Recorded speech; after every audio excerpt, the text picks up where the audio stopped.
It's midnight in Beijing. A phone rings. Not in Washington, not in Paris, and certainly not in London, but in the heart of China. On the line is Ibrahim Traoré, the young president of Burkina Faso, speaking in flawless English, yet with something that no superpower dares to admit: fear. Fear that Africa is no longer a pawn on someone else's chessboard. For decades, China has poured billions into Africa, constructing railways, ports, and digital networks. But with every loan, every deal, Africa's sovereignty was quietly handed over, like pieces on a board. But tonight, something has changed. This is no longer about aid. This is a story about awakening.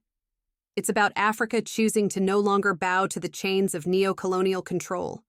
And most importantly, it's about the African-American diaspora, the global family, who has always been intertwined with Africa's history, rising up. This is a moment that will shake the foundation of global power. But what happens when this alliance between Africa and African Americans fully takes shape? How will the world react? Will Africa finally claim its true destiny? The midnight call. That changed everything. It was an unassuming phone call, the kind that could easily slip under the radar of any casual observer. But in that quiet room, as Ibrahim Traoré listened intently to the voice on the other end, something immense was unfolding. A conversation that would shape the future of Africa and, in time, the entire world. Ibrahim Traoré, the young president of Burkina Faso, sat across from a map of his country. He was deep in thought, considering the complex web of loans, infrastructure, and foreign influence that had long defined his country's relationship with global powers. His country, like so many others in Africa, had been caught in a cycle, trapped between promises of progress and the bitter reality of dependency. Then came the phone call. On the other side of the line, Beijing's officials spoke with urgency. The conversation was filled with diplomatic pleasantries, but underneath it all, there was a palpable tension. The Chinese were worried, even afraid. The alliance that had long been a cornerstone of Beijing's influence in Africa was beginning to show cracks. "Mr. Traoré, you must understand," the voice on the phone said, its tone tight. "The situation is delicate. We have poured over $155 billion into Africa's infrastructure. Railways, ports, digital networks, all built to ensure Africa's growth under our guidance. But now we are seeing unexpected developments."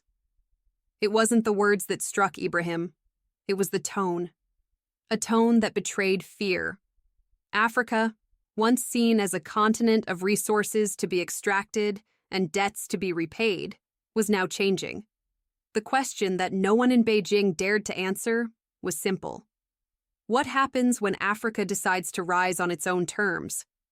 But Ibrahim knew. He could hear it in the voice on the phone. It wasn't just a question of economics. It was a question of identity. A silent revelation at the Ghana conference. In the heart of Africa, at the Ghana Security Conference, Ibrahim's realization deepened. He had been sitting in a room with other African leaders when he overheard something that burned like fire.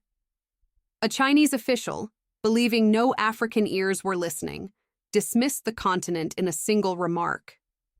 "They are consumers, not creators," the official had said, unaware that the very words he spoke would ripple across the continent. To say Ibrahim was shocked would be an understatement. In that moment, the strategy of China, and in many ways the strategy of all foreign powers, was laid bare. Africa had been a consumer, a recipient of aid, a place to build railways and ports, but never a creator, never a leader, never seen for its potential, but only for its resources. The real shock came not from the words themselves, but from the realization of just how deeply embedded this mindset was. For decades, Africa had been sold on the idea that it couldn't innovate, couldn't lead, couldn't build. This wasn't just economics. This was an insult to its very dignity. It was a denial of Africa's past, its history, and its ability to imagine a future beyond dependence. But Ibrahim knew this wasn't just a revelation about China's attitude. This was the turning point. The realization that Africa could no longer live under the shadow of others' expectations. If this was China's hidden agenda, it was time for Africa to respond. The question now becomes unavoidable. What happens when this alliance between Africa and its global family becomes unstoppable? What will the world do when African nations no longer depend on foreign powers, but instead rise with the support of their own people? What will happen when Africa reclaims its own narrative? The moment of victory. Africa's reclamation of power. It wasn't just a victory in the boardrooms or a win on paper. The significance of Marcus Johnson and his consortium's triumph over China in securing the telecom contract cannot be overstated. This was not simply a business deal, it was a statement. A statement to the world that Africa could innovate, lead, and create, not merely consume or be manipulated.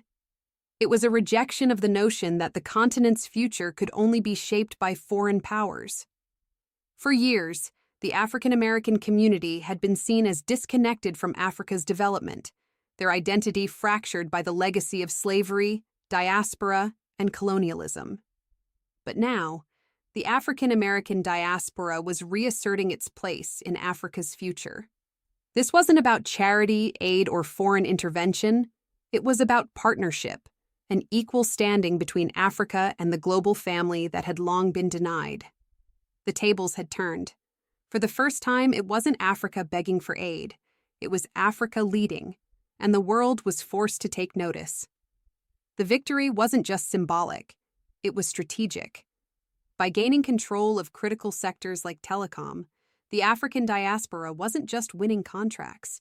They were positioning themselves to control the flow of information and technology across the continent. The $45 billion African telecom market, with its vast potential for growth, was now no longer in the hands of China. Instead, it was in the hands of Africans, empowered by the expertise and capital of their own diaspora. But this victory was not just about winning a single contract. It was about sending a message to the global powers that had long controlled Africa's destiny. The tide was shifting. Africa was no longer a passive player on the global stage. This was no longer just a story about economic survival. This was a story about sovereignty, about a continent finding its own voice, its own path to the future. China's response. Unease behind the curtain. While the celebrations were still ongoing in Africa, the reaction from Beijing was immediate and telling. Chinese officials, who had long believed that Africa's development was tied to their investments and loans, began to realize that their hold on the continent was weakening. As they watched the African diaspora begin to take charge in critical sectors, they started to panic. One Chinese telecom executive said it bluntly. "They are training local engineers faster than we can deploy ours." Another lamented, "They build software that adapts to African realities. Ours was never meant to." These were not the usual complaints about Western competition. These were admissions that the very narrative China had promoted for years, that Africa could only develop with China's help, was beginning to collapse. The Chinese narrative had always been clear. Africa needed China's infrastructure, its loans, and its technology. Without it, Africa would struggle to grow. But now, the African diaspora was showing that this was a myth. This wasn't just about the African market being an easy target for Chinese business. This was about Africa's right to create, to innovate, to stand independently, and China knew it. They had spent billions of dollars in investments and countless hours building infrastructure across Africa. But what they had not accounted for was the power of Africa's own people, united across the globe. With African-American entrepreneurs, technologists, and innovators entering the fray, China was finding itself on the defensive. This was no longer about foreign powers coming in and dictating the terms. It was about a new partnership, one that could reshape the future. The growing influence of the diaspora. The question, of course, was always going to be, what happens next? The defeat of China in telecom was a significant moment, but it was only the beginning. The African diaspora, now recognized as a global force, had begun to make strides in other sectors as well. In fintech, green energy, and agriculture, African-American investors were bringing their resources and expertise to bear in ways that were once thought impossible. Consider the story of a mobile banking platform in Ghana, launched by a diaspora-backed venture. Within a year, this platform had processed $2 billion in transactions, offering an alternative to Chinese-backed state banks. In Nigeria, diaspora technologists worked alongside local engineers to create cybersecurity systems that were cheaper, more efficient, and more attuned to Africa's specific needs than the systems provided by Chinese firms. These were not isolated incidents. They were part of a larger shift, one that was beginning to catch the attention of both African governments and international observers. The African-American diaspora was no longer just an outside entity. It was becoming central to Africa's future, and it was doing so without relying on foreign powers or external control. In a sense, the diaspora had become a critical partner in the construction of a new African narrative, one that celebrated self-reliance, innovation, and pride in African identity. It wasn't just about the money. It was about the knowledge, the stories, and the shared history that connected African Americans to Africa. It was about reclaiming the narrative, taking control of the future, and building something that would benefit Africa's people, not foreign interests. What happens when this momentum scales into energy, mining, and education? As the African diaspora's influence continues to grow, the question remains: what happens when this momentum moves beyond telecom and fintech into sectors like energy, mining, and education? Will the diaspora's investment create the foundation for a new economic powerhouse, or will the powers that have long controlled Africa find new ways to exert influence? The story is far from over. This moment of victory may just be the beginning of something much larger, something that could reshape global power dynamics. But how will Africa choose to navigate this path? The victory in the telecom sector was not just a business deal won by the African diaspora. It was the first major crack in the narrative that Africa could only be a consumer. This moment reverberated far beyond the continent. It was the beginning of a global shift, one that would redefine Africa's place in the world and challenge the very foundations of the global economic system. Africa had long been a resource-rich continent, providing the raw materials and labor that fueled global industries. Yet, despite this wealth, the continent had never been in control of its own destiny. Instead, Africa's growth had been dictated by outside forces, whether through loans, trade agreements, or foreign interventions. Now, with the rise of the African diaspora, that was changing. The message was clear. Africa was no longer just a place to extract resources. It was a place to build, create, and lead. This transformation was beginning to take shape in a variety of sectors. Fintech was one area where the diaspora's influence was already being felt. Diaspora-backed ventures were building mobile banking platforms that were more cost-effective, more innovative, and more attuned to Africa's unique challenges than the solutions provided by traditional foreign investors. In Nigeria, diaspora technologists were designing cybersecurity systems that were not just cheaper than China's, but tailored specifically to the realities of the African market. The impact was also being felt in energy. In a continent where energy access had long been a challenge, diaspora-backed projects in solar and renewable energy were beginning to gain traction.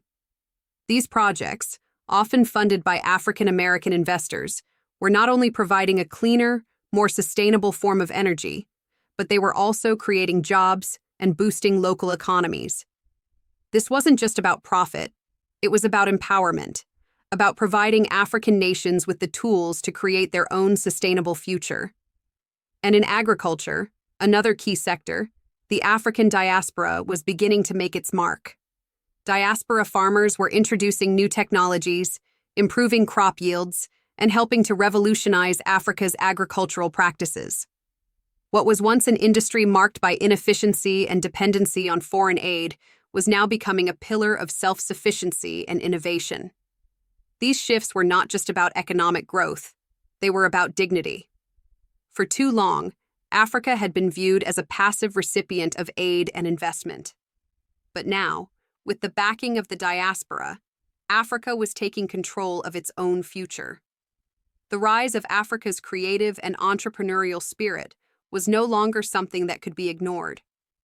A rising continent, but will it hold its ground? While the momentum was undeniable, the path ahead was not without its challenges. As African nations and their diaspora partners began to assert their influence in key sectors, foreign powers, particularly China, were beginning to fight back. China had invested heavily in Africa, pouring billions of dollars into infrastructure projects through its Belt and Road Initiative. Ports, railways, and digital networks had been built, with Chinese companies providing the labor, the technology, and the capital. For years, Beijing had positioned itself as Africa's partner in development, offering loans and infrastructure projects in exchange for access to resources and markets. But as the diaspora's influence grew, China's grip on Africa started to loosen. African nations began questioning the long-term implications of these Chinese loans. Were these investments really partnerships, or were they a form of control? Were they building Africa's future, or were they mortgaging it? In the face of this growing uncertainty, China began to delay infrastructure projects worth billions of dollars, citing technical adjustments and economic considerations. Investment flows that had once arrived like clockwork began to dry up, forcing African governments to reconsider their economic relationships. The message was clear. Africa had to choose. Would it continue down the path of dependency, or would it break free from foreign influence and claim its place in the world? The decision was not an easy one. On one hand, China's investments had helped build much-needed infrastructure across the continent. On the other hand, the more Africa relied on foreign loans, the deeper it sunk into debt, and the more vulnerable it became to the whims of external powers. But the growing unity between African nations and their diaspora partners offered a new solution. By pooling resources, sharing knowledge, and working together, Africa and the diaspora were beginning to create an alternative path, one that didn't rely on foreign loans or aid. This wasn't about rejecting foreign partnerships altogether. It was about taking control of Africa's future and ensuring that the continent's resources were used to benefit its people. The real question remains, will Africa seize this opportunity to assert its independence, or will it once again fall into the trap of foreign control, perpetuating the cycle of dependency? The stakes couldn't be higher. The world is watching. And while Africa's future is now in its own hands, it remains to be seen whether the continent can fully embrace its newfound power, or whether it will once again allow external powers to shape its destiny. A world at a crossroads. The emergence of the African diaspora as a central player in Africa's future isn't just a local phenomenon.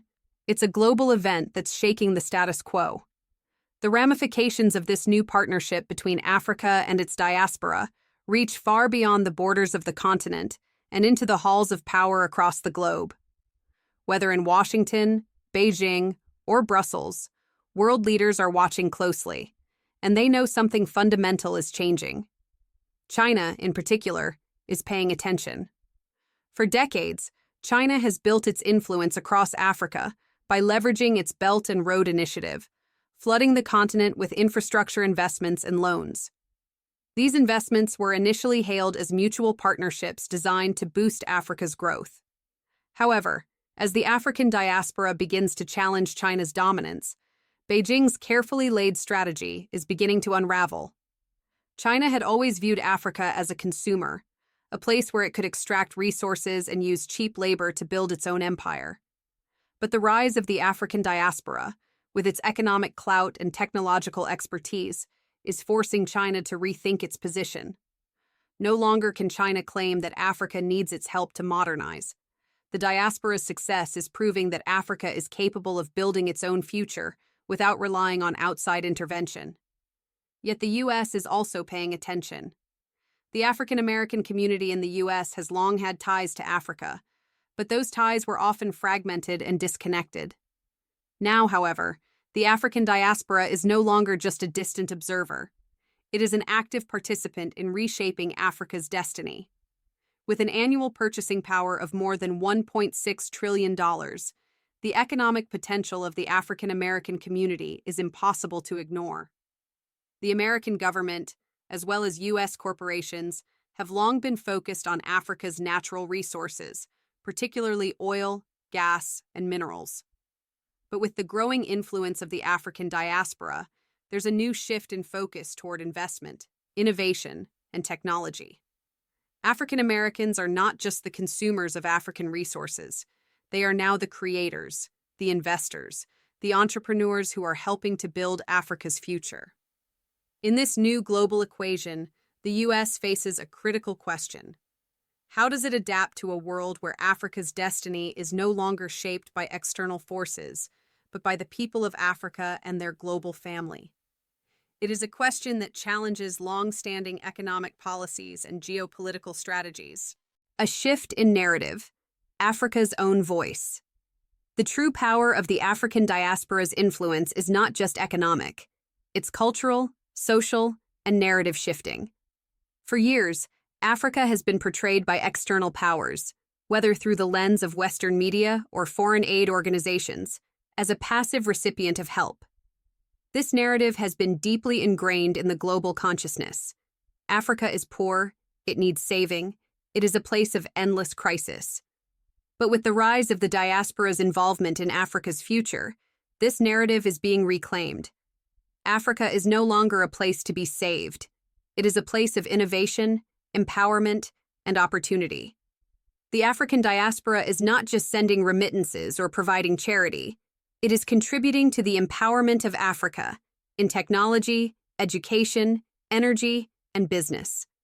Africa is now telling its own story, and it's a story of pride, resilience, and limitless potential. What's more, the relationship between Africa and the diaspora is no longer one-sided. It's not just about African Americans giving to Africa. It's about mutual respect, shared history, and the realization that the African diaspora has a stake in Africa's future. The bond between the continent and its global family is no longer one of charity. It is one of solidarity. This is where the true shift is taking place. Africa is moving from being the world's backyard, a place for foreign powers to extract resources and control its future, to being a global player in its own right. This is not just a victory for the African diaspora. It is a victory for all of Africa, and the world is beginning to notice. The question now is whether Africa will maintain its newfound sense of sovereignty and empowerment, or whether it will again fall into the hands of external powers seeking to regain control. Can Africa, with the help of its diaspora, push forward into a new era of economic and political strength, or will global powers adjust their strategies to maintain influence? Africa's path to sovereignty. The question now becomes, what happens next? With the rise of the African diaspora and Africa's newfound sense of agency, the continent stands at a crossroads. This is a moment of incredible opportunity, but also one fraught with challenges. Will Africa seize this momentum and chart its own path to sovereignty, or will it allow the world to pull it back into dependency? As African American investors continue to inject capital into the continent, Africa is no longer just relying on foreign aid or loans. It is building, from the ground up, its own future. Whether through investments in fintech, renewable energy, or agriculture, Africa is beginning to forge a path that does not depend on the financial whims of outside powers. The diaspora, with its resources and expertise, is becoming the catalyst for this transformation. In telecommunications, we already saw the victory of the African Diaspora Consortium over Chinese dominance. This is just the beginning. If this momentum continues, the same formula can be applied to other critical sectors, like energy, where Africa is exploring clean, renewable sources, or education, where African universities are beginning to attract international talent and investments. Africa's economic sovereignty is no longer a distant dream. It is an emerging reality. But to secure its future, Africa will have to overcome the pressures from external forces who who are intent on maintaining the status quo. China, the US, and even Europe have all been beneficiaries of Africa's resources and labor, and they will not give up that power easily. As Africa's partnership with its diaspora grows, these external powers will likely attempt to divide and conquer, offering short-term deals or promising development programs that serve their own interests. Africa's response to these pressures will be critical. Will it remain united with its diaspora, focusing on long-term solutions and mutual empowerment? Or will it allow itself to be divided by promises of quick fixes and financial incentives that ultimately leave it vulnerable? The power of unity and vision. One thing is clear: Africa's unity with its diaspora is its greatest strength. By working together, they can create an economic powerhouse that rivals the world's largest economies. The diaspora's $1.6 trillion in annual spending power, combined with Africa's immense resources, creates the potential for a revolutionary shift in the global order. What's more, the African diaspora brings something unique to the table: memory. They carry the stories of Africa's past, of resilience, struggle, and survival. These stories are not just historical. They are living narratives that fuel Africa's push for independence. The connection between the continent and its global family is not just financial. It is emotional and cultural. It is a bond that cannot be bought, and it is one that is becoming stronger with each passing year. If Africa and its diaspora can remain united, they will not just overcome external pressures. They will rewrite the rules of global economics. Africa will no longer be defined by its exploitation. It will be defined by its innovation, creativity, and power. Will Africa's leaders choose long-term sovereignty over short-term deals? As this transformative movement unfolds, the question remains: will African leaders and their diaspora partners continue to push for lasting independence, or will they fall prey to the lure of foreign loans and quick deals? The world is watching closely, and the future of Africa is on the line. We've seen the turning of a page. The story of Africa, for far too long defined by dependency and exploitation, is being rewritten before our very eyes. From the shadows of colonialism and neo-colonial control, Africa is rising. This rise is not just about economic development. It's about sovereignty, dignity, and identity. The African diaspora, with its power, its wealth, and its history, is no longer standing on the sidelines. It is taking its rightful place at the table, helping to shape Africa's future, not as an outsider, but as a partner. What we have witnessed is a fundamental shift in power dynamics. Africa is no longer just a consumer of foreign investment, but a creator, an innovator, a leader.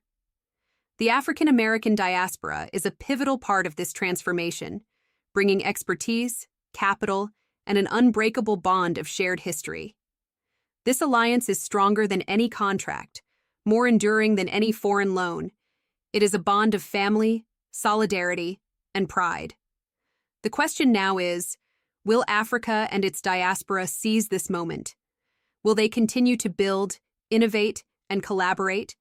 Or will they allow external powers to divide and conquer, maintaining the status quo of dependency and exploitation? Picture it: African universities standing side by side with institutions like Harvard, Oxford, and Tsinghua. African companies exporting not just raw materials, but finished products, branded electronics, pharmaceuticals, renewable energy solutions. Imagine diaspora investors channeling billions into African startups, creating jobs, boosting local economies, and transforming cities into global hubs of innovation. This vision is within reach. It's no longer a distant dream or a fairy tale. The tools are already in place: the diaspora's wealth, Africa's untapped resources, and a shared vision for a future of self-reliance and empowerment. What's needed now is the unity, the willpower, and the courage to make it happen. The question is no longer whether Africa will rise. It's whether the people of Africa, alongside their diaspora family, will claim their place as the true architects of the future. As we look to the future, we must ask ourselves, What part will we play in this transformative movement? Will you be part of a generation that rewrites Africa's history? Will you stand with Africa and its diaspora as they reclaim their destiny? History is calling. Will you answer?